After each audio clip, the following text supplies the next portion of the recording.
Nobody wants to read this drivel, Mom spat as she dumped my manuscripts in the bin. The next time she saw me was at an industry conference. Please welcome our keynote speaker who just signed an $8 million book deal, the host said. I stepped onto the stage. Mom choked on her wine, 42 voicemails before sunrise. My name's Sylvia Wiggins, I'm 28 years old. The email arrives on a Tuesday, blinking innocently in my inbox between a subscription newsletter and a spam message about car insurance. The subject line is simple, professional, and it makes the hair on my arms stand up. Keynote speaker invitation, the Atherton Gala. It's from a generic event coordinator, some perky-sounding person named Chloe, but I know who's really behind it. The Atherton Foundation is my mother's kingdom, the crown jewel of her social and professional life. For years, I was one of its well-dressed props. My agent, Michael Adams, had already forwarded it to me with a single, knowing line of text. They have no idea it's you. Do you want to do this? I click open the formal attachment. There it is in elegant, scrolling script. Patricia Wiggins, Gala Chair, my mother. For 5 years, my parents and I haven't spoken. Not a word since the day they gave me an ultimatum and I chose to walk away from their money and their control. Not since the day they made it clear that their support was a leash and I finally decided to chew through it. I lean back in my chair, the worn fabric creaking in the quiet of my apartment. It's my apartment. I paid the security deposit. I pay the rent. I chose the furniture. My gaze drifts over the floor-to-ceiling bookshelves, crammed with paperbacks and hardcovers that I bought, some new, some from dusty second-hand shops. They're a testament to a life I built myself, one book at a time. On my desk next to the laptop is the draft of an acceptance speech I started writing weeks ago, just in case. Beside it, a small, silver frame holds a photo of my younger sister, Rachel. Her smile is bright, but her eyes look tired, strained. She's still there in that house. This isn't just an invitation, it's a stage. It's a beautifully engraved, gold-leafed invitation to walk back into the lion's den. But this time, they won't be the ones holding the whip and the chair. After 5 years of being a ghost, I'm ready for my performance. The memory of the last family dinner before I left is so clear it could have been last night. The air in the dining room was always thick, heavy with the scent of my mother's expensive perfume and unspoken expectations. My dad, Robert, a man who saw the world as a series of spreadsheets, slid a leather-bound financial ledger across the polished mahogany table. It landed next to my plate with a soft thud that felt like a gavel.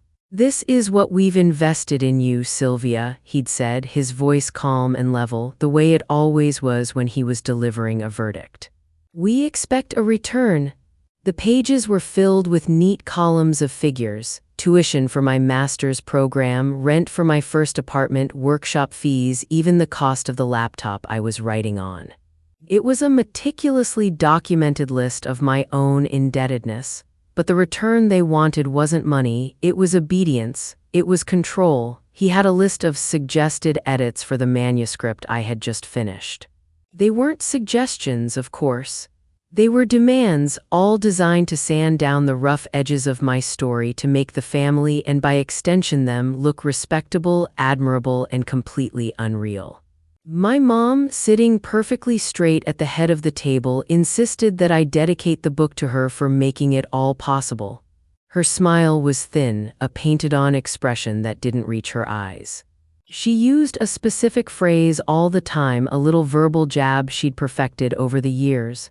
"This is support, Sylvia," she'd say, her voice soft but laced with steel. "Don't mistake it for a gift." It was never a piece of advice. It was a threat, a reminder of who signed the checks. I remember the weight of their expectations feeling like a physical pressure in my chest, making it hard to breathe. They didn't see my writing as art, as something that came from inside me. They saw it as an asset, another entry in their social portfolio, right next to their charity board memberships and their collection of modern art. I swivel back to my laptop, the screen's glow lighting my face. I pull up my email to Michael. My fingers are steady as I type the reply. Yes, book the ticket, but they can't know my name until I'm introduced on stage. His response comes back almost instantly. This is going to be epic. Your editor, Dana Brooks, is already on board to help manage the press. A slow smile spreads across my face. I reach for a worn, leather-bound journal on my desk. It was a gift from them for my 18th birthday, the spine now soft and creased with use. It's a perfect motif of my past, a beautiful cage for my thoughts that they had provided. I open it to a fresh, blank page, the crisp paper smelling faintly of leather and time. I pick up my pen and write the first line of my speech. The confrontation is set. Not in their house, not on their terms, with ledgers and veiled threats. It will be in public, on my mother's stage, under the bright, unforgiving lights. On my terms. It all started so innocently, as these things often do. It started in college with the first check. It was for a summer writing workshop in Vermont, a prestigious program I was desperate to attend. My dad called it a seed investment, a term he'd picked up from one of his business magazines. It made my dream sound like a startup company he was funding. Before he even wrote the check, he insisted on seeing the entire workshop syllabus and a detailed biography of the instructor. He researched the man's credentials online as if he were vetting a future employee. My mom's involvement was more personal and in some ways more invasive. She wanted a full report every single evening over the phone. Not just about what I'd learned, but who I'd met. Who are the other students? Are their families important? Did you make a good impression on the instructor? She'd ask, her voice sharp with a kind of social hunger. You're representing the Wiggins name, Sylvia, she'd remind me at least once a day. Make us proud. The support felt conditional from the very first day. The check wasn't a gift to nurture my passion. It was a payment for a performance I was expected to give. My early stories, the ones I workshopped that summer, were praised, but only when they fit into a certain mold. They had to be clean, well-behaved stories about respectable people. They had to be impressive. Anything that touched on the messiness of real life, on family dysfunction or personal struggle, was dismissed with a wave of her hand. My mom would call them unbecoming, or her favorite criticism, navel-gazing. I learned quickly that their approval was a currency, and I could only earn it by writing the stories they wanted to read. The first time my mom actually edited my work, I was 22 and home from grad school for a weekend. I'd been working on a chapter I was particularly proud of, and in a moment of naive excitement, I left the printed manuscript on the kitchen counter, hoping she might read it and see my progress. I found it the next morning, sitting right where I'd left it, but it was covered in a spiderweb of red ink. She hadn't just corrected typos or grammatical errors. She'd rewritten entire paragraphs, changing my words, my rhythm, my meaning. She'd softened a character she felt was too harsh, a bitter, funny woman who was based not so subtly on my aunt. She'd cut a scene she deemed unflattering. She was sitting at the breakfast nook, sipping her tea, a look of serene accomplishment on her face. We have to be careful about how things are perceived, she explained, as if this were the most natural thing in the world. It wasn't a question or a discussion, it was a decree. When I tried to argue, my voice trembling with a mixture of shock and anger, she simply pointed to the tuition check she'd just written for my final semester in my Master of Fine Arts program, which was lying on the counter, waiting for an envelope. I'm a stakeholder, Sylvia, she said, her voice cool and pleasant. I get a say. My dad, who had walked in during the conversation, backed her up completely. He clapped me on the shoulder and said it was good practice for the real world of publishing, as if every editor in New York operated with the same entitled arrogance. I felt something inside me shrink that day. My story was no longer just mine. It was a joint venture. My sister Rachel saw what was happening long before I was willing to admit it to myself. She was younger, quieter, and had learned from a very early age that the safest place to be in our house was out of the line of fire. She navigated our parents' moods like a sailor reading the weather, always knowing when to stay in the harbor. One night after another, one of my mother's editorial sessions had left me staring blankly at my mutilated pages. I found a folded note slipped under my bedroom door. I opened it. The handwriting was Rachel's neat, careful script. "Don't let them do to your book what they did to my art," it read. The words hit me like a punch to the gut. When Rachel was in high school, she was a painter, a brilliant one. Her canvases were vibrant, chaotic, and full of messy, beautiful life. But our mother deemed it an impractical hobby. The smell of turpentine gave her headaches, she said. The mess was unacceptable. It was, in her words, a dead end. So she'd systematically guided Rachel away from painting and toward graphic design. It was marketable, it was clean, and it was done on a computer which could be neatly shut down at the end of the day. Rachel's canvases and easels were now stored in the attic, collecting dust, replaced by a sleek, sterile computer and a subscription to some design software. She was good at it, but the passion was gone. I saw my own future in her compromise, a career that looked successful and polished from the outside, but felt hollowed out and empty within. I realized then that trying to please them was a losing game. It didn't earn me freedom. It only invited more and more control. I made a half-hearted attempt to break free. I tried to get a part-time job at a local bookstore, thinking that if I had my own money, even just a little, I could start to untangle myself from their financial web. I loved the idea of being surrounded by books, of earning a paycheck that was mine with no strings attached. When I told them, the reaction was swift and absolute. My parents forbade it. My mom said it was beneath me. She was horrified at the thought of one of her friends walking in and seeing her daughter stocking shelves. "It will distract you from your real work," she'd insisted. My dad came at it from a different angle, the financial one. "Your time is better spent writing, Sylvia," he said, pulling out his favorite line. "We're covering all the overhead so you can focus." They framed it as a luxury, a precious gift. "Most writers would kill for this kind of focus," Dad would say, shaking his head as if I were a fool for not appreciating my good fortune.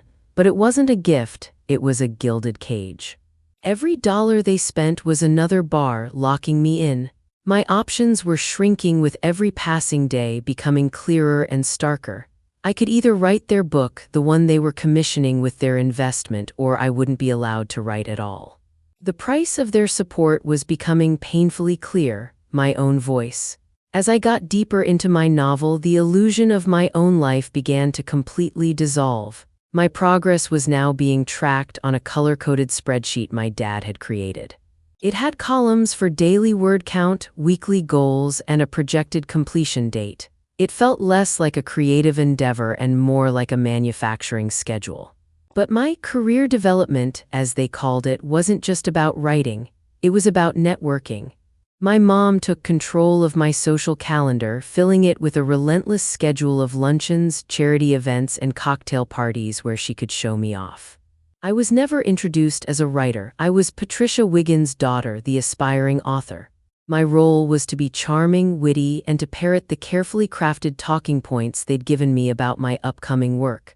They chose my outfits, gave me a list of anecdotes to share, and then critiqued my entire performance on the car ride home.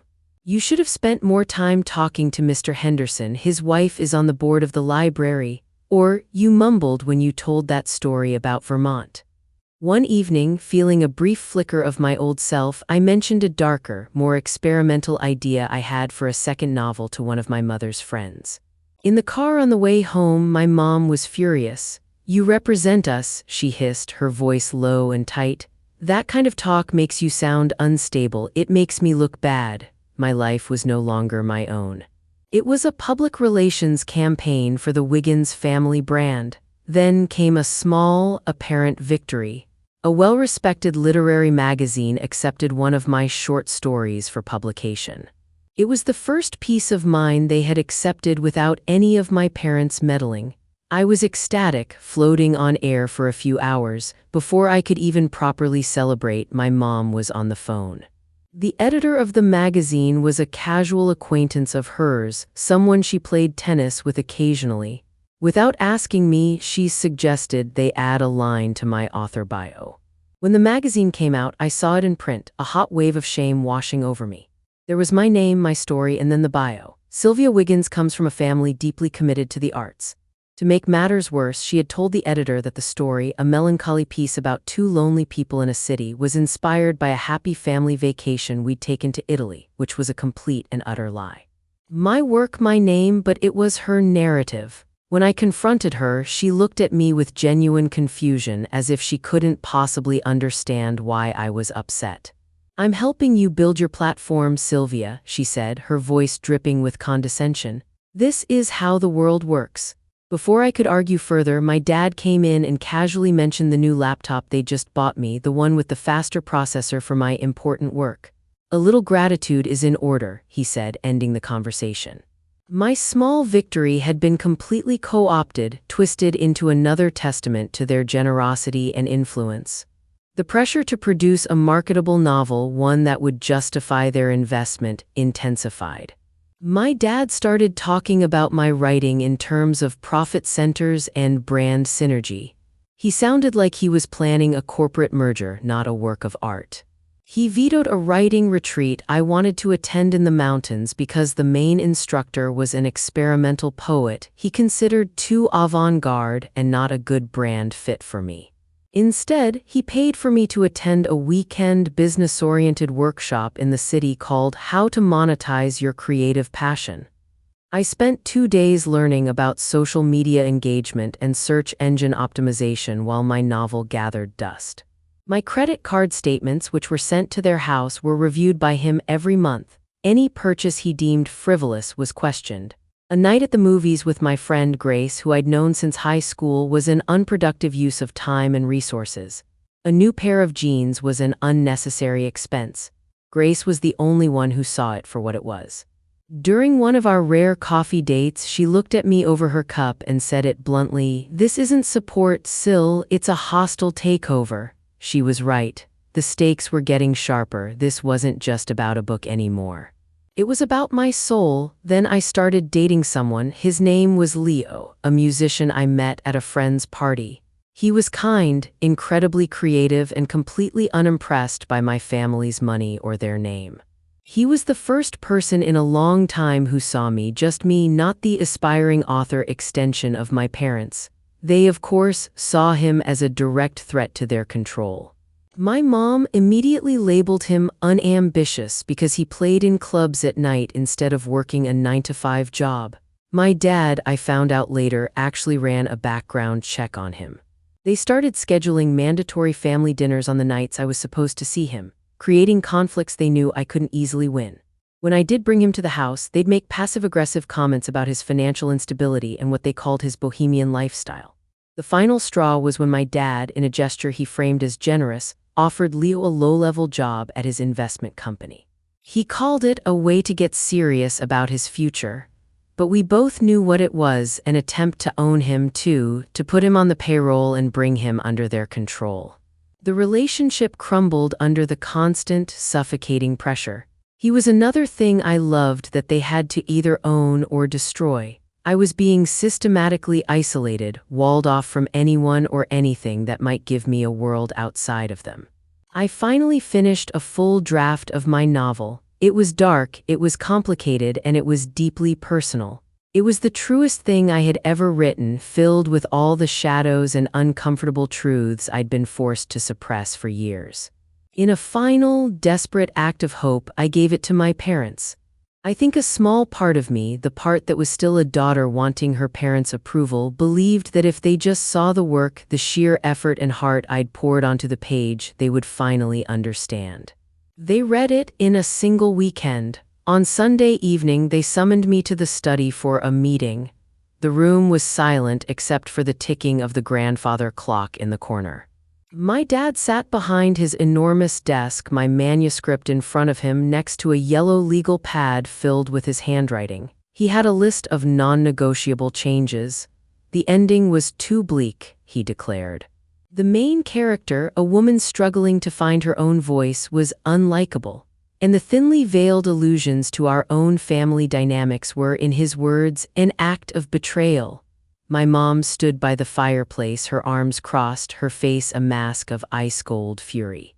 "This isn't a book, Sylvia," she said, her voice dangerously quiet. "It's a suicide note for your career and for this family's reputation." Then came the ultimatum. I had to rewrite the entire novel according to their notes. If I refused their support, all of it would end immediately. The apartment they rented for me, the car they paid for, the credit cards, the health insurance, everything, that was it. The first hard, undeniable proof. They would rather see me fail on their terms than ever let me succeed on my own. I looked from my father's stony face to my mother's rigid posture, and a strange calm washed over me. The fight just drained out of me, replaced by a cold, hard clarity. I said the only thing I could. No, it was quiet, just one word, but it echoed in the silent room like a gunshot. For a moment, they both looked completely stunned. They had built my entire world, paid for every part of it. The possibility that I might refuse had never even occurred to them. My dad was the first to recover, and his shock curdled into rage. He started shouting, his voice booming through the study, about disrespect, about ingratitude, about the financial ruin I was choosing. But my mom's reaction was scarier. Her eyes were filled with a terrifying, silent rage. She stood up, walked over to the desk, and picked up the 3 printed copies of my manuscript. She held them in her hands for a moment, the weight of 2 years of my life. Then, without a word, she turned and walked them to the kitchen. I followed, my feet feeling like lead. She pushed open the lid of the stainless steel trash bin and shoved all 3 copies deep inside, burying them underneath the wet coffee grounds and discarded vegetable peels from that night's dinner. "This," she said, her voice flat and devoid of all emotion, "is what your art is worth. Garbage." That was the reveal. That was the moment the last veil was torn away. It was never ever about my success. It was only ever about their control. The sight of my manuscript, my soul buried in the trash, was the final, brutal proof. My sister Rachel was standing in the doorway, her face pale with horror. She had seen the whole thing. She didn't say a word, but her eyes, wide and frightened, met mine. In that moment, we both knew there was nothing left to salvage. There was no bridge left to burn. It was already ashes. I turned without a word and went to my room. I pulled my old suitcase from the back of the closet and started packing. I didn't own much that they hadn't paid for, so it didn't take long. A few pairs of jeans, some sweaters, the books I loved most, my laptop. My dad appeared at the door a few minutes later. His tone had shifted again. The rage was gone, replaced by a heavy, paternal disappointment. It was just another tactic, another tool from his kit. He leaned against the doorframe and talked about the economy, about how hard the world was. He said I was throwing away the opportunity of a lifetime, an opportunity he had graciously provided. "We're just trying to protect you," he said, his voice soft and reasonable, "from your own worst instincts." The scary part was, I think he actually believed it. In his mind, their control was a form of love, their manipulation a form of protection. I didn't argue, I didn't have the energy, I just kept folding my clothes, my movements mechanical. Seeing that his new approach wasn't working, his voice began to harden again. "You'll be back in a month asking for money," he said, his tone turning sharp and bitter. It wasn't a prediction, it was a curse. He needed me to fail to prove that he had been right all along. My success would be his failure. My mom was waiting for me by the front door, a sentinel guarding the exit. She stood with her back straight, blocking my path to freedom. "If you walk out that door," she said, her voice low and even, "don't ever expect to walk back in. We will be done." I stopped and looked at her, really looked at her. And then I looked around at the beautiful, expensive house that had been my prison for so many years. The grand staircase, the gleaming hardwood floors, the tasteful, impersonal art on the walls. It was a perfect stage set, and I was done playing my part.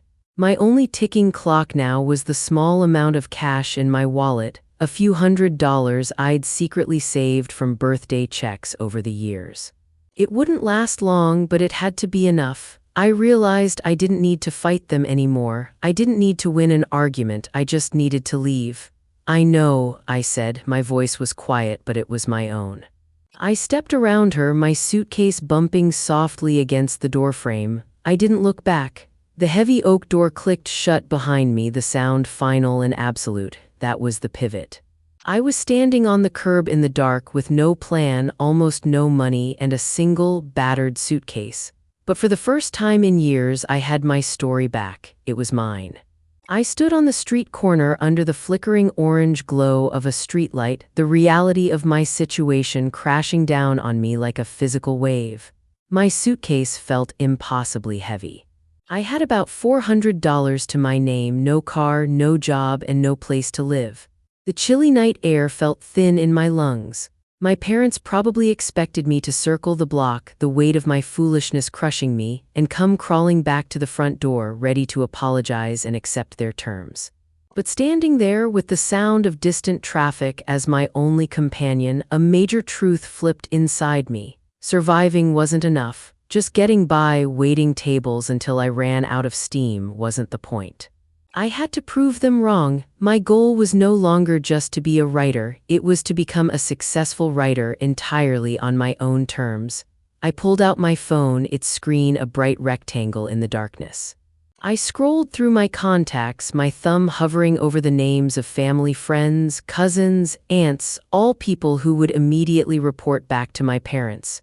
They were spies, whether they knew it or not.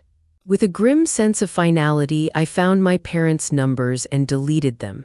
It was a small, symbolic act, but it felt monumental, like cutting a final anchor. Then I found the one name I knew I could trust.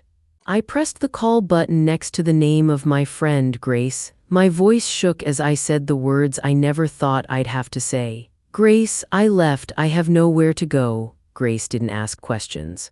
She didn't need the whole story right then. All she said was, I'm on my way, I have a spare room, it's yours for as long as you need. An hour later, she pulled up to the curb in her beat-up old Honda. She lived in a tiny, one-bedroom apartment across town in a neighborhood my parents would have called gritty. The spare room she'd mentioned was really her small office, a cluttered space filled with books and half-finished art projects, but she'd already dragged a spare mattress in there for me. There were no strings attached, no ledgers, no spreadsheets, no whispered expectations. When I arrived, exhausted and numb, she just made me a cup of tea and listened while I cried. This was real support. It was quiet, it was unassuming, and it asked for nothing in return. The personal cost I had to accept was immense. I was giving up financial security, my social standing, my entire family. It was a complete amputation of my former life. But sitting on that mattress in Grace's cluttered, tiny room, surrounded by the smell of her oil paints and brewing tea, I felt freer than I ever had in my parents' sprawling, silent mansion. Grace handed me a spare key, its metal cool against my palm. Welcome home, she said softly. For the first time, a home felt like a sanctuary instead of a boardroom. I couldn't sleep that night. The silence of Grace's apartment was deafening compared to the constant, humming tension I had lived with my entire life. I lay on the mattress, staring up at the unfamiliar shadows on the ceiling. I thought about my manuscript rotting under coffee grounds in my mother's trash can, but the story wasn't in those pages. It was in my head. It was in my bones. I got up, pulled out the laptop, the one my dad had so helpfully reminded me he paid for, and I started writing.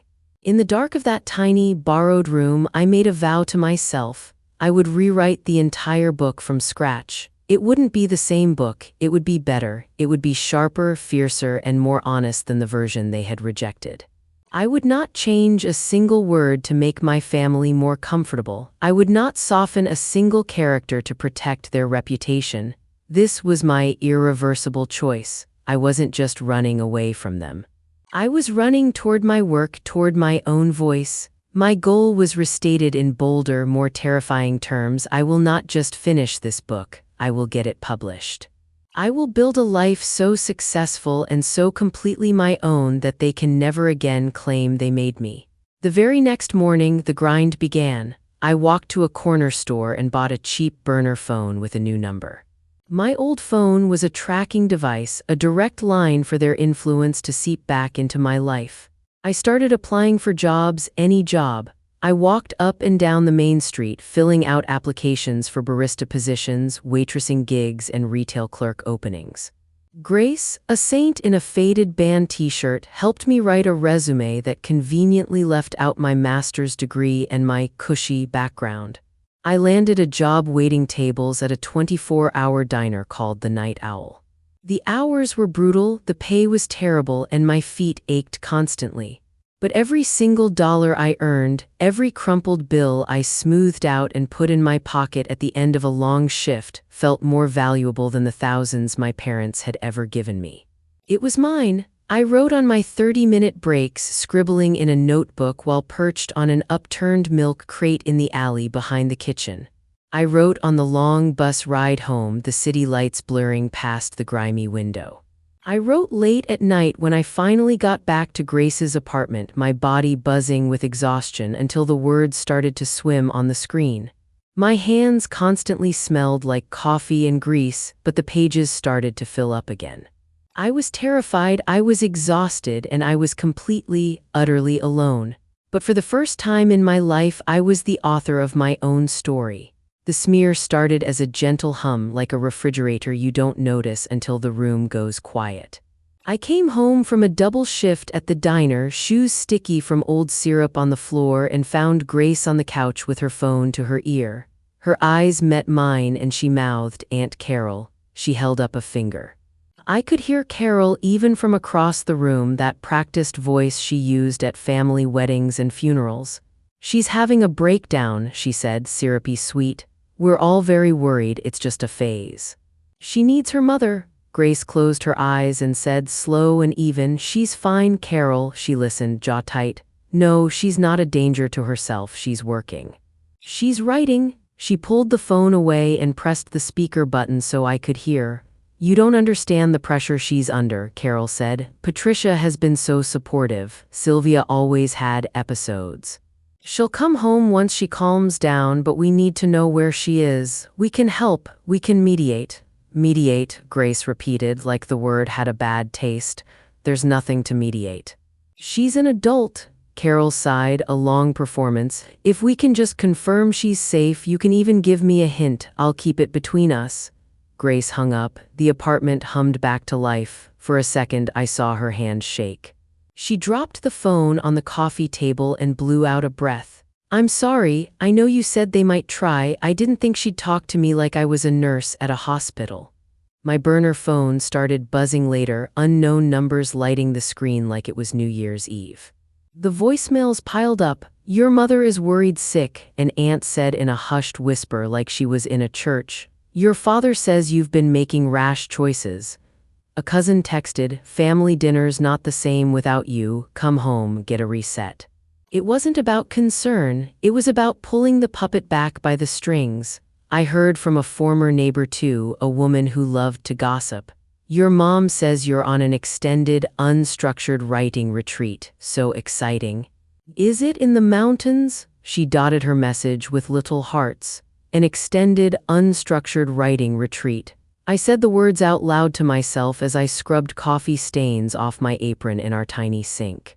I could see my mother's face in my mind as she told the story at some luncheon, eyes bright, hands moving in soft circles, the perfect picture of a woman who nurtured genius. While I was wiping gum off a booth at 2 in the morning, she was telling people I was taking time to find my voice with full family support.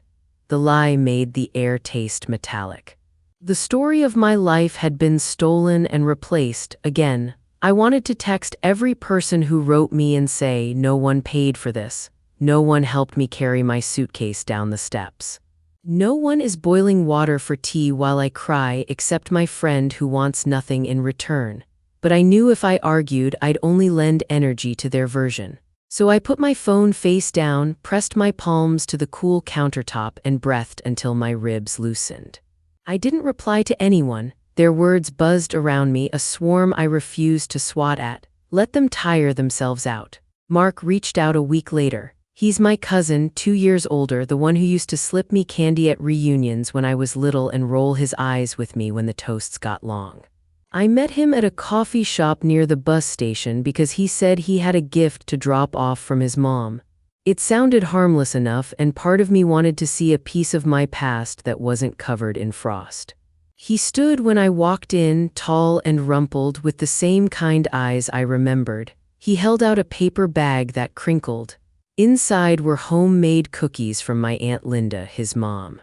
There was also an envelope tucked into the bottom, plain and heavy. I knew what it was before I opened it. I didn't touch it. "I'm worried about you," he said. "Everyone is." "I'm working," I said. I wrapped my hands around the paper cup of coffee, greedily soaking in the heat. "I'm writing. I'm okay." He smiled, like he didn't believe me but didn't want to argue. "I can lend you some money for a bit, no pressure. It's just sitting in my account. You can get a better place, breathe a little. You know I don't care about all of that." He waved his hand, meaning the family theater. My eyes went to the envelope again. I felt my throat tighten. "No strings?" I asked it like a joke, but my voice shook. "No strings," he said, quick. And then he added, too casual, "Maybe you could just let me tell your mom you're safe. She's falling apart over this." There it was, the string. Thin as fishing line, strong as cable. I took a slow sip of coffee to stall, the bitter taste waking up the places in me that wanted to go to sleep. I thought of Grace's steady hands, her spare key in my palm. I thought of my mother's words at the trash can, garbage. My pulse thudded in my ears. "I can't," I said, and I set the cup down so my hands wouldn't spill it. "I can't let you tell her where I am. And I can't take your money if the point is to make me crawl back." Mark's face shifted. It was quick, but I saw it, the sympathy hardening, the mouth tightening. "It's not crawling, Syl, it's being smart. You can't do this alone. It's just a book, just a book." The words hit like a slap. "It's not just a book to me," I said, each word careful. He leaned back, frustration creeping into his voice. "You're being selfish," he said. "You're tearing this family apart over a story." I stared at the envelope. I could feel the weight of the bills inside it, the way money has a physical presence. For a second, I imagined what it would feel like to slide it into my bag, to know my rent was covered, to sleep without doing the math. Then I pushed the envelope back across the table into his hand. "Keep your money," I said. "Keep your peace offering. Tell your mom I'm alive if it helps you sleep, but don't tell her where. Don't give them this." I touched my chest as if I could point to the small fire inside me. He stood, the chair scraping. "This is a mistake," he said. "You'll see." I watched him walk out with the envelope and the cookies. I sat there for a few minutes, staring at the steam rising from my coffee. I lost him in that moment, not the memory of him at backyard barbecues, but the version of him I could call. The family closed in another inch, and the little space I had carved out grew colder. A month later, I thought I had found a rope to grab. A woman from my Master of Fine Arts program put my name forward to an editor who needed freelance help. His name was Mr. Harrison, a quiet man who ran a small imprint and liked clean lines and careful prose. We exchanged emails. He sent me sample pages to edit. I sent them back with notes that were clear and kind. He replied with a quick, "This is good work," and asked if I could take on more. It felt like a hidden door opening in a dark hallway. The money wasn't huge, but it helped me breathe. I worked at the diner at night and edited during the day. I started to build tiny routines. I walked to the corner store for cheap bread and peanut butter. I timed my laundry with the building's quiet hours. My hands were always tired, fingers aching from holding trays and tapping keys, but they were my hands doing my work. Then my dad found out. I don't know how he learned Harrison's name. Maybe one of the relatives dug around. Maybe he chased the scent of my survival like a bloodhound. In any case, I got an email from Harrison one afternoon, short and nervous. "We need to pause your assignments." The note didn't explain, it didn't have to. Later, a friend from my old program texted me in a chain of broken messages. "Saw your dad at lunch with Harrison. Weird, hope everything's okay." I called Harrison and got his assistant. "Budget restructuring," she said, flat, like she was reading it off a card. "We no longer need outside help." I hung up with my heart thudding. I stared at the screen until my reflection blurred. My dad didn't need to yell or slam doors anymore. He just had to sit across a table from a man and raise an eyebrow. I pictured them eating salads while my future was canceled between sips of water. I went to the diner early that night. The smell of coffee and burnt toast hit me in the chest. I tied on my apron and rolled silverware in napkins until my fingers stung. Every twist felt like a tiny funeral for some path I'd almost had. I told myself I should be angry. I told myself to use the rage to push it into the book. But the anger was mixed with fear that clung like a wet shirt. How do you beat a ghost in a room you can't enter? The hum of failure settled in like a low, constant vibration, the kind that makes your teeth ache. My burner phone buzzed with unknown numbers, and every time it lit up, my stomach flipped. It could be someone offering work, it could be my parents in a new disguise, it could be a wrong number. Each buzz was a tiny jolt, and my nervous system never reset. I kept writing. I sent my rewritten manuscript out to agents one by one in shaky emails I rewrote 10 times before clicking send. The rejections came soft and polite, like sweaters folded with care. Not right for our list. We admire the craft but don't feel the connection we need. There were some kind words, but it didn't matter. Each no pressed a finger into a bruise my parents had made. Maybe they're right, I thought at 2 a.m, hands wrapped around a mug I didn't remember making. Maybe I threw everything away for a pile of pages no one wants. The diner kept me busy, coffee pots hissed, the register beeped. I learned the regulars. Mr. Lewis sat at the same counter stool every Tuesday and wanted his bacon extra crisp. A pack of night nurses came in together at dawn, eyes tired but laughing, and tipped like they knew the difference between rent and panic. Some nights were slow and the light buzzed with a high whine that drilled into my ears. Other nights were chaos and I floated on top of it, numb and moving. I'd get home to Grace's apartment in the gray hour before sunrise, my legs humming with pain, and open my laptop anyway. Even when the words came out like mud, I put them down. The bus smelled like old rain and cheap soap. I pressed my head against the cool window and watched the city rush by in quick flashes. A man walking a dog in a sweater, a bakery loading trays of bread, a woman arguing with no one. I held my phone and hovered over a search bar more than once, tempted to type in Wiggins' home phone. I deleted their numbers. I could still find them. It would be so easy to call and say, "You win, tell me what to change, I'll do it." I didn't. I turned off my phone and counted my breaths until the urge crawled back into its hole. I went to work. I came home. I wrote. I told myself that staying is also a kind of fight. The email arrived on a Tuesday, like the universe liked that day for changing my life. I was in the back booth on my break, a plate of cold fries in front of me, my apron thrown over the seat. The subject line said, "Your manuscript," which could mean anything. My thumb hovered. I opened it. "Dear Sylvia," it began, "my name is Michael Adams. I read your novel." I read it in one sitting and then went back to the beginning and read my favorite parts again. "Your voice is visceral and necessary. I would be honored to represent you." I read the words 3 times before my brain caught up. I put the phone face down on the table and stared at the ketchup bottle like if I moved, the email would vanish. My hands were shaking.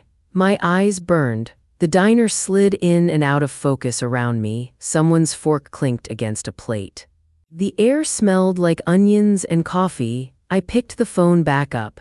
He had attached a short list of notes, not fixes, not control, just small questions that showed he understood what I was doing. He asked to talk. My thumb moved on its own. I wrote back a one-line yes with my number. I sat there and watched the phone like a child watching the horizon for a ship. It rang less than an hour later when I was topping off a cup of decaf for a woman with a book in her bag. I handed the pot to Jason, the other server, and whispered, "Cover me," like I was asking him to spot me while I climbed a fence. Out back, the alley was damp and smelled like old bread. I pressed the phone to my ear. "Hello? Is this Sylvia?" The voice was warm, tired in a good way, like someone who works hard at something they love. "It's Michael." I leaned against the brick wall and slid down until I was sitting on the ground, my knees up to my chest. "Hi," I said, and I heard the smallness of my voice. "Hi, I'm going to be blunt," he said. "I think this book is the real thing. It's raw and clean at the same time. It made me feel like I was sitting in your chest while you breathed. I want to take it out. I want to fight for it." A laugh leaked out of me and then turned into a sound that was almost a sob. I slapped a hand over my mouth. "I'm sorry," I said. "I'm not used to this. I don't need your origin story right this second," he said gently. "We'll get there. For now, I want you to know I am not going to ask you to change the parts that scare cowards. I'm not your mother. I'm your agent if you'll have me." The words hit something inside me I didn't know still existed, something bright and soft and shy. I could feel it lift its head. "I'll have you," I whispered. "Good," he said. I could hear the smile in it. "I've already made a list of editors. We're going to go wide, and if anyone tries to make this smaller than it is, we'll go somewhere else." After we hung up, I stayed in the alley and looked up at the slice of sky between the buildings. It was city blue, a little dirty, and it felt like the first breath after years underwater. For a minute, the hum went quiet. The doubt didn't vanish, but it stepped back enough for me to stand up. I wiped my hands on my apron and went back inside. The diner was exactly the same. The coffee still hissed, the light still buzzed. A toddler still banged a spoon against the table like a drum. But something enormous had shifted inside me, a tectonic plate sliding into a new place. Someone in the world saw me, the real me, and didn't want to change a single word. I had a champion who didn't share a last name with me. I could feel a path under my feet, rough and narrow and real. I picked up the pot of coffee and went back to my tables, my hands steadier than they had been in a long time. The weeks that followed felt like standing on a dock while the tide rushed in. Michael moved fast. He sent me emails late at night with subject lines that made my heart jump. Editor loved it. Call tomorrow, possible preempt.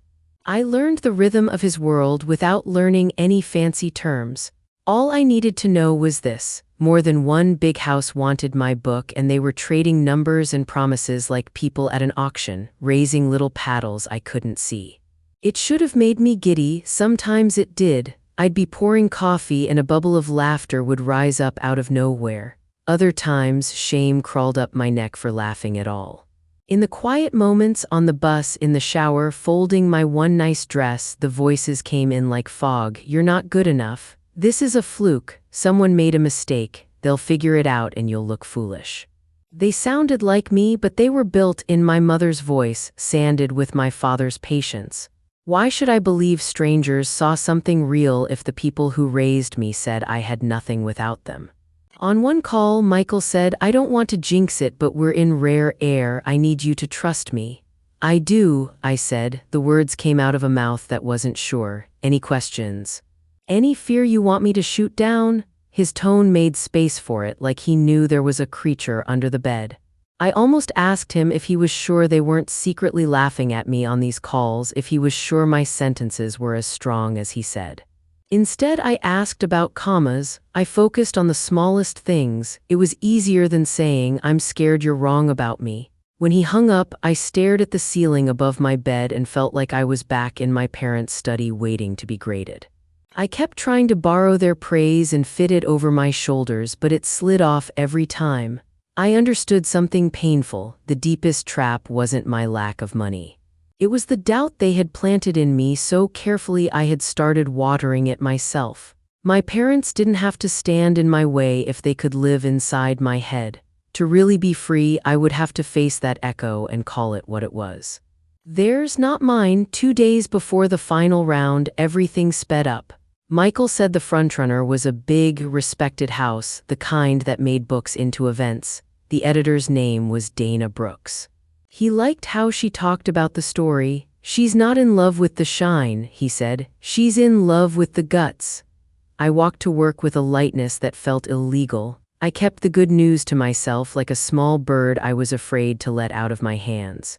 At the diner, the air tasted like burnt toast and lemon cleaner. I was halfway through a shift when my phone buzzed in my apron pocket. The sender didn't have a name, just a string of numbers. The subject line said one word: remember. I frowned and opened the message. The picture that filled the screen was of me, Someone had taken it from outside the front window. In it, I'm balancing 3 plates at once, hair pulled back harsh, my face shiny with sweat, an expression of raw, tired focus as I glanced at the kitchen door. The lighting made the shadows under my eyes look bruised. I could almost hear my mother's voice, that sound she uses when she wants to make you small. There she is. That's where she belongs. My mouth went dry. For a second, I forgot how to breathe. I closed the app and opened it again, hoping I'd imagined it. Remember, I looked around the diner like a camera would still be pointed at me. Every customer felt like a set of eyes sent to gather proof. Did they know about the offers? Had a cousin told Mom I was close to something and this was the push to knock me off the edge? The clock above the pie case ticked too loud. The 2-day countdown thundered in my brain. I imagined Dana Brooks opening her email and seeing me looking wrecked and ordinary, a woman who might snap and cause problems. I pictured editors whispering to each other about the mess around my name, about issues. The little bird in my hands thrashed. Jason asked if I was okay. Fine, I lied. My smile felt like a sticker slapped on wrong. All the parts of my life knocked into each other, the diner, the book, the old house, the new hope. I knew I couldn't pretend it wasn't happening. The picture existed. The threat sat there, smug on my screen. They weren't just knocking on my door from the outside anymore. They had found a way to slide a note under it without me knowing they were close. I took my break early and called Michael from the alley, my back against the brick again, as if the same wall would protect me twice. When he picked up, I didn't even say hello. They know, I said. Someone sent me a picture of me at work. The subject said, "Remember, the final round is in 2 days. I'm freaking out." He swore softly. "Forward it to me." I did. There was a long pause while he looked. I could hear him breathing. "Okay," he said, "so they want you rattled and they want to plant a story we don't hide." "I don't want Dana to see it first from them," I said. "I don't want anyone's first picture of me to be that. Their picture is not the truth," he said. "But we're going to make sure the truth is louder." I pressed my forehead to the wall. The brick was warm from the afternoon sun. "How we tell her," he said, "all of it. The family, the money, the cut-off, the diner, you own it. We put the shame back where it belongs, which is not on you. If she's the editor I think she is, she'll get it." "What if she thinks I'm a risk?" I whispered. "What if she thinks I'll cause trouble?" "Editors are people," he said. "People have pasts and families and jobs before their jobs. If she doesn't want you because you have a spine, she's not your editor." He took a breath. His voice softened. "I'm also thinking ahead. There's the Atherton Gala coming up. The keynote is still unannounced. Your mother runs it, right?" My stomach flipped. "Yeah," I said. The idea made me dizzy and sharp at the same time. "If we win this," he said, "we don't just mail in a press release.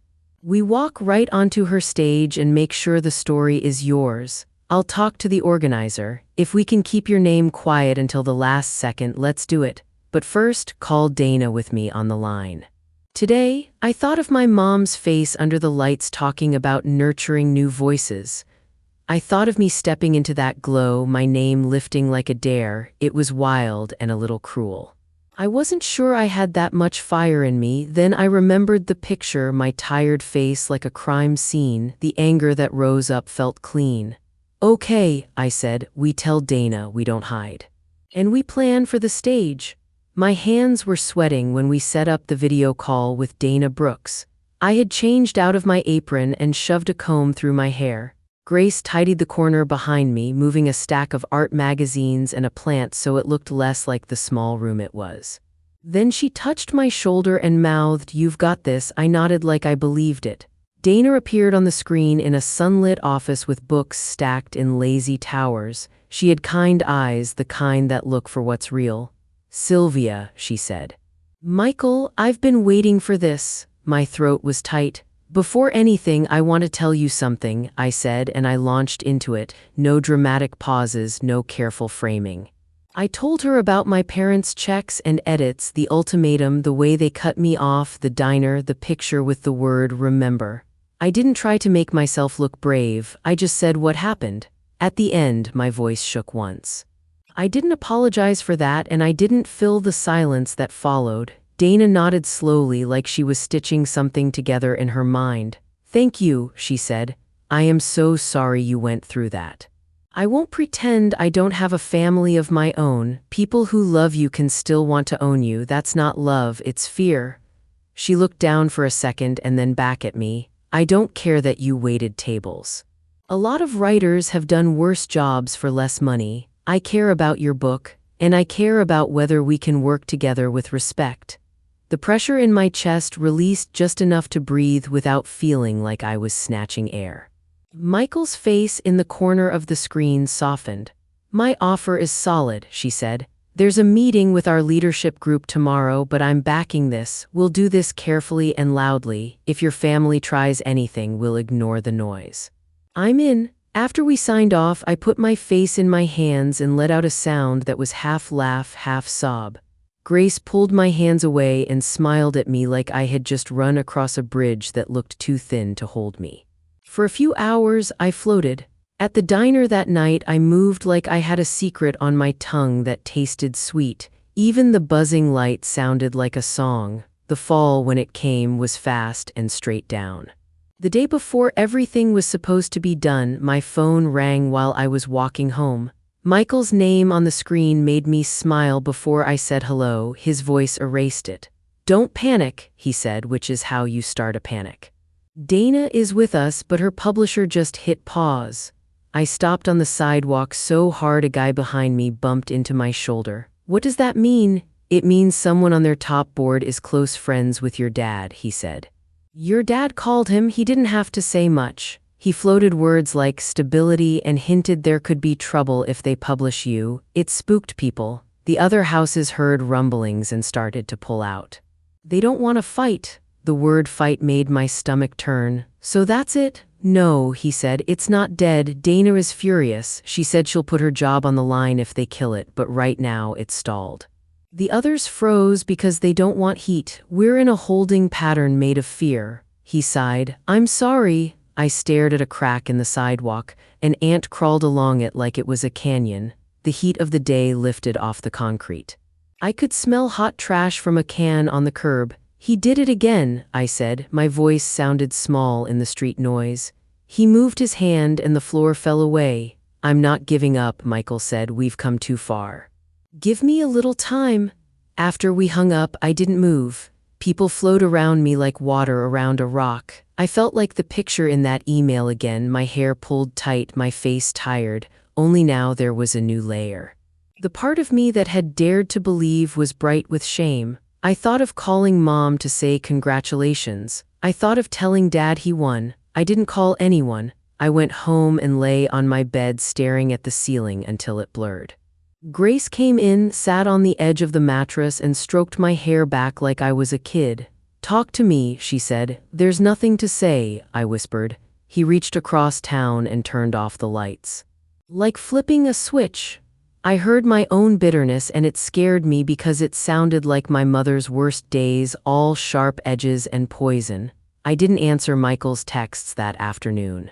I called in sick to the night owl with a cough I didn't have and then lay there in the warm dim like a spent match. The silence in the apartment wasn't kind anymore. It was heavy, and under it my parents' voices got loud. "We always said you weren't ready. You can't do this without us. Look how quickly it all came apart." The next morning I woke up too early and too late, the kind of tired that made my bones feel hollow. I tried to get up. My body said no. I stared at the wall across from me and saw the stainless steel lid of my mother's kitchen trash can. I saw her hands pushing my pages down under the coffee grounds. Garbage, the word thudded along with my pulse. My throat tightened until I thought I might gag. I curled my knees to my chest and breathed in short, shallow gasps like I was hiding in a small space again. Grace knocked softly and came in. She sat on the floor beside the mattress, not pressing, just there. After a while she said, "Do you want me to make eggs?" I shook my head. The motion felt huge. "Do you want me to punch a wall?" she asked, which pulled a single laugh out of me like she'd reached into my chest and tapped it. I turned my face toward her. "He wins no matter what," I said. "If I fight back, I'm the crazy daughter who hates her family. If I shut up, I'm proof they were right." I did everything right and he still got to decide. You did everything brave, she said. Right and brave aren't the same thing as easy. I didn't answer. I couldn't hold anything heavy and her words had weight. At some point, she put a glass of water on the floor next to me and slid her hand under my palm so we were holding hands. We sat like that long enough for the light to change on the wall. Outside, I could hear a kid yelling and a car beeping and a dog barking. The world kept going. Inside me, the world had stopped. By evening, I still hadn't answered Michael. I kept my phone face down like it was something that might bite me. I was almost asleep when it buzzed again. I didn't move, but Grace reached over, checked the screen, and said, "It's him." She held it toward me, a question in her eyes. I took it like it weighed 20 pounds. The text said, "Dana is fighting for you. She's going to the top. She says she'll quit if they kill it." Another text followed, "The gala organizer still wants you as the surprise keynote. They don't care about the contract, they just want a speaker." I stared at those words with my heart pounding. The fragile little bird started moving again, but it didn't leave my hands, it just shifted, alive. Go to the gala with no deal and face them with only your story. The thought was almost funny in its wildness. I could see the line I would cross to do it, a thin, bright thing on the floor. It scared me in a way that made my skin feel too tight. It also felt like the only door that had cracked open. Either disappear completely or walk into the fire with nothing but my name and my breath. I pressed the phone to my chest and closed my eyes. The house in my head was still dark, but there was a flicker under one door I hadn't tried yet. I didn't have to stand in the dark forever. I could twist the knob, I could step through. Late that night, when the city sounded like a fan left on low, my phone buzzed against my chest. Michael's text glowed in the dark. "Dana is fighting for you. She's going over their heads. Says she'll quit if they kill the deal." A second text followed. "The gala invitation is still on. Organizer doesn't care about the deal. They just need a surprise keynote." My heart felt like a small bird waking up after a long winter. Go to the gala with nothing but my story. Walk into my mother's room without armor. It sounded insane and exactly right. I could hide and let their version harden, or I could open the door and walk straight through the fire with my name, my book, and my breath. I texted Michael back with one line, "Book the flight. I'll be there, /n/n the night of the gala." The air smelled like rain and perfume. I got there early and waited in a shadowed hallway while the event coordinator, the same cheerful Chloe from the invitation, checked her clipboard and whispered into a headset. "You're clear," she said, smiling at me like we shared a secret. "Side door on the left will bring you to the wings right before the surprise." She didn't ask about my last name, she didn't need to. Michael had set it up so my identity lived in a sealed envelope until the moment it was read. /n/n I smoothed my dress, a simple black slip I'd found at a secondhand shop for $20. It fell just right and didn't try to impress anyone. The thrift store tag had it listed as evening, which made me laugh because nothing about this night felt like a party. I wore the same scuffed heels I'd worn to friends' weddings, the ones that clicked softly on tile like a heartbeat. In my hand was the leather journal my parents bought me for my 18th birthday, the one that had once felt like a leash.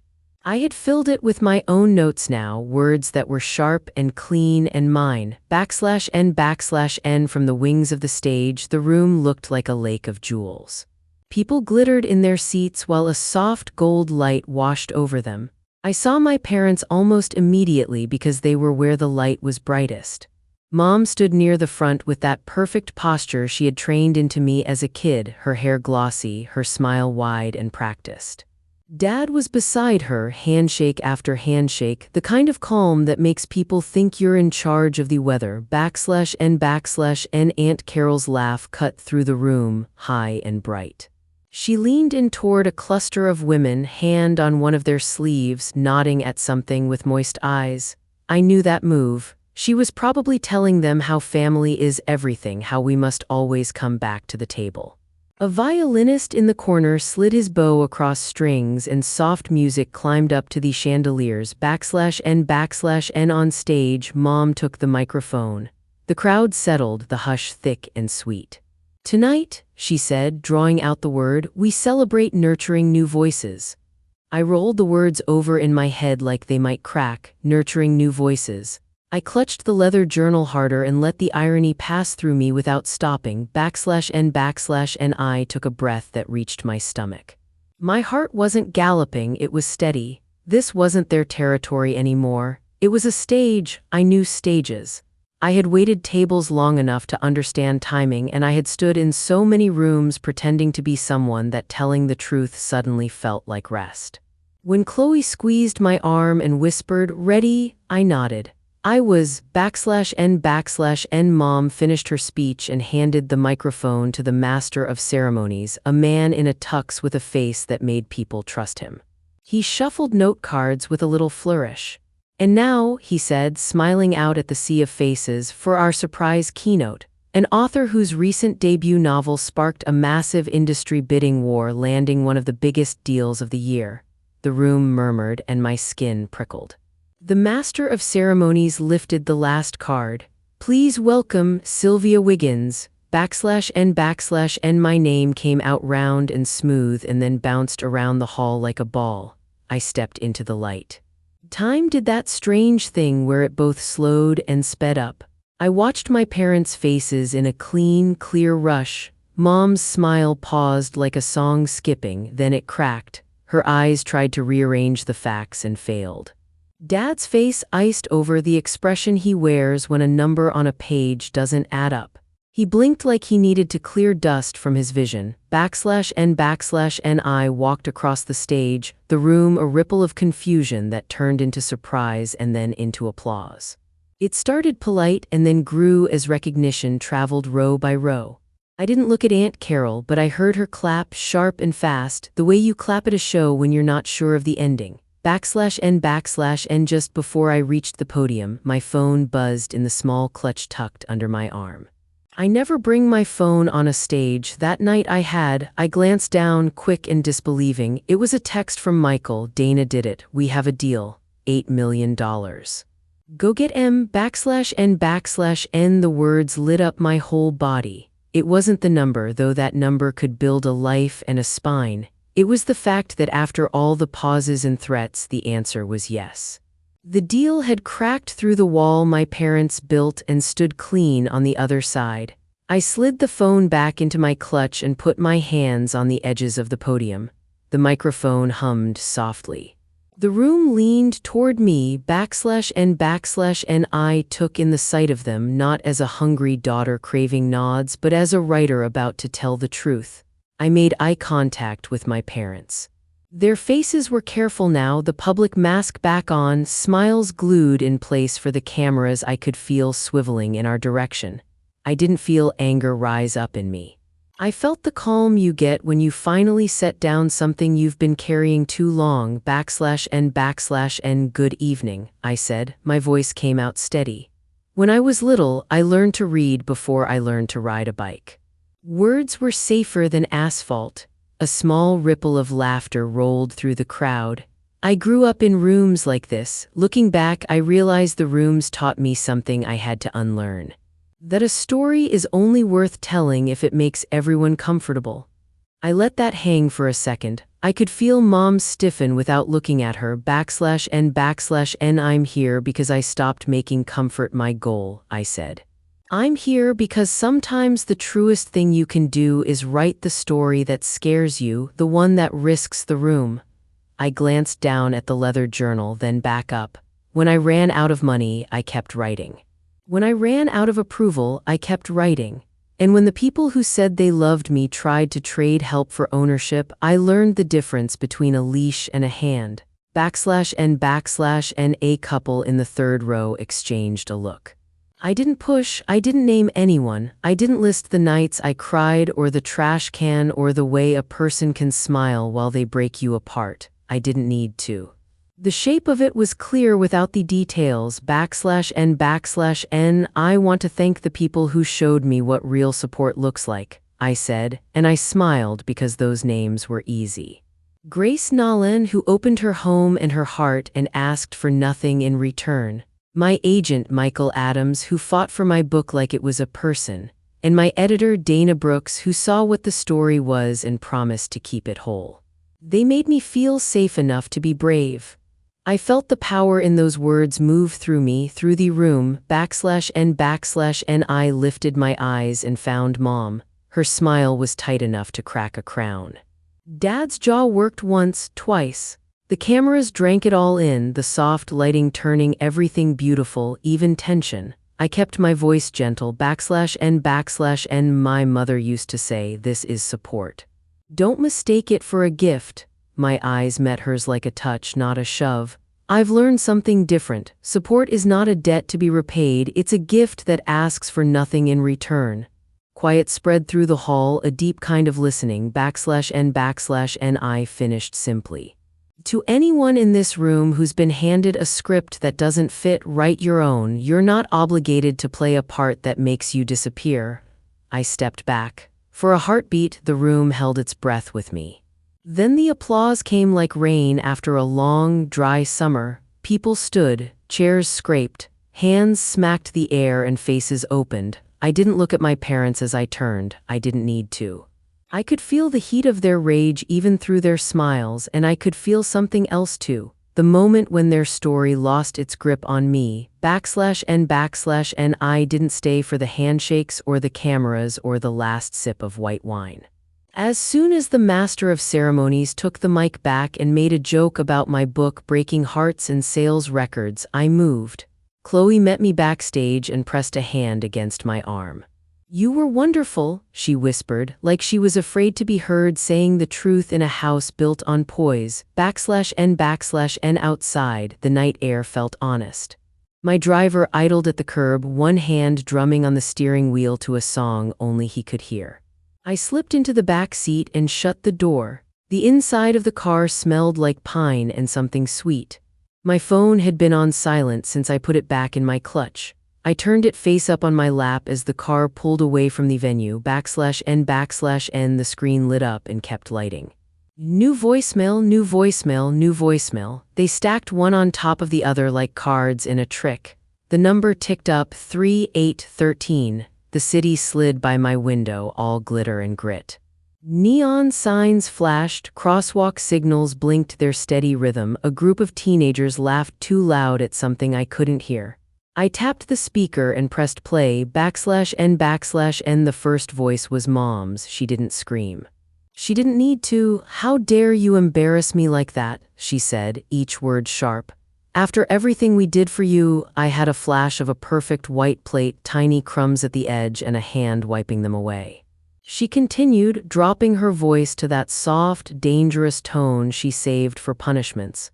You think you're above gratitude, you think money makes you brave, it doesn't, /n/n. The second message was Dad. He tried to sound calm, but the pressure showed through the cracks. Sylvia, he said, like my name was an appointment time. This was unprofessional, there are long-term implications, we need to talk strategy. You've created a narrative that will be difficult to manage. I could hear the clink of a glass in the background, the murmur of other people unwinding a night he was trying to rewire, /n/n. The third message was Aunt Carol, and she was already crying. Honey, please, she said through wet breaths. Families fight, we forgive, we come back together. Your mother is beside herself. Your father is, well, you know your father, he's concerned. Let me come over, let me mediate. We can fix this. We can fix everything if you just say you didn't mean it. I pictured her in her kitchen, fingers tight around a mug, tears like props she could turn on and off, /n/n. The messages kept coming as the driver took a slow left and the city opened into a long, lit stretch. A cousin I hadn't heard from in years told me he was proud of my hustle and then warned me not to burn bridges.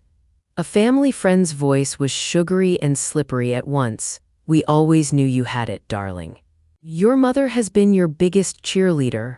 Another aunt tried a different key. You don't understand what this does to us. Call your mother and apologize. Someone reminded me of Christmas mornings. Someone else told me a story about my first school play, as if the memory could drag me backward, /n/n. By the time the car pulled up outside my building, the number on the screen read 42. The sun hadn't risen yet, but the sky was thinking about it. I sat there for a moment and let the last voicemail play. It was Mom again. Her tone had shifted from fury to that soft, fake warmth she wore like a scarf.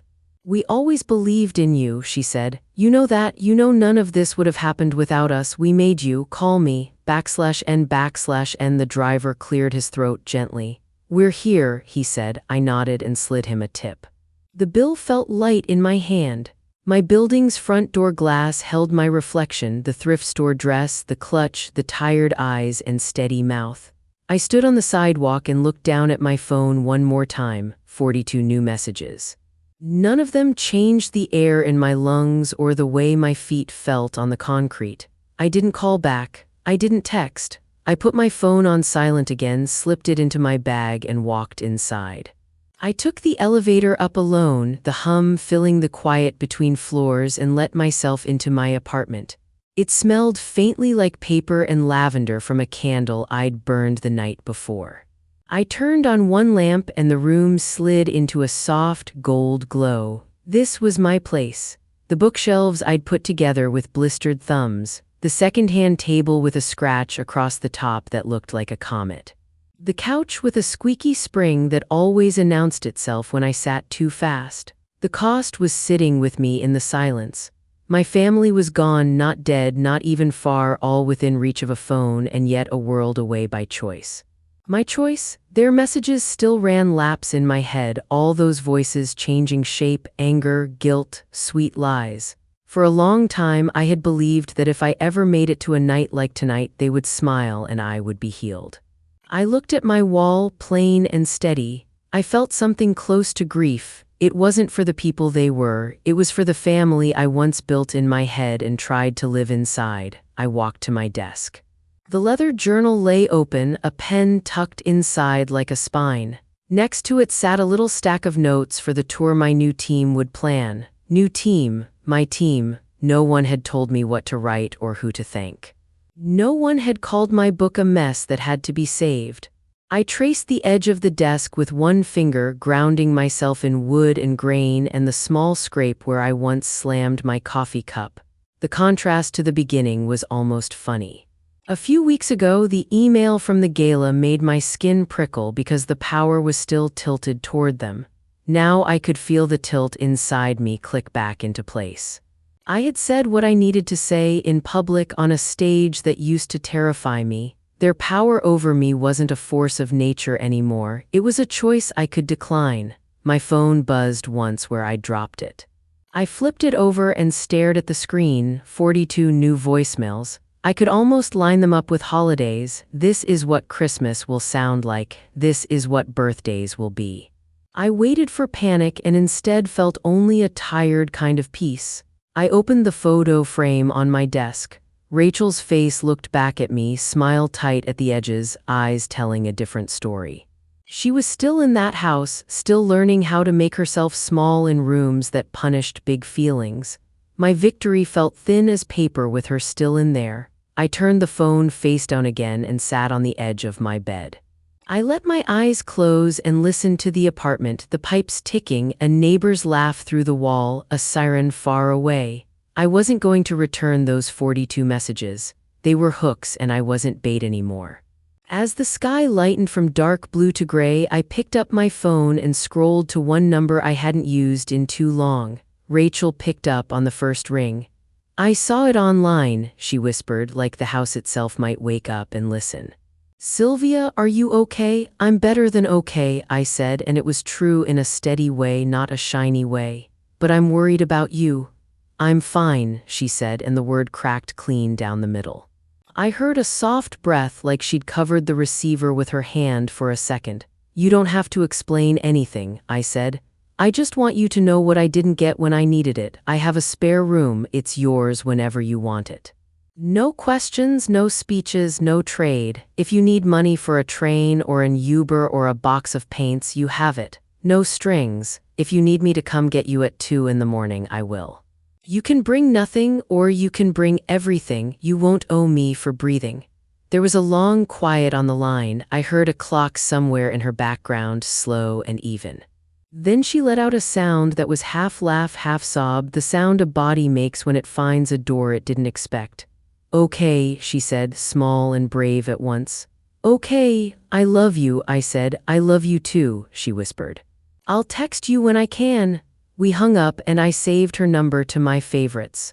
The screen still glowed with the 42 ignored messages from Mom, from Dad, from aunts who wanted to shape me into a lesson.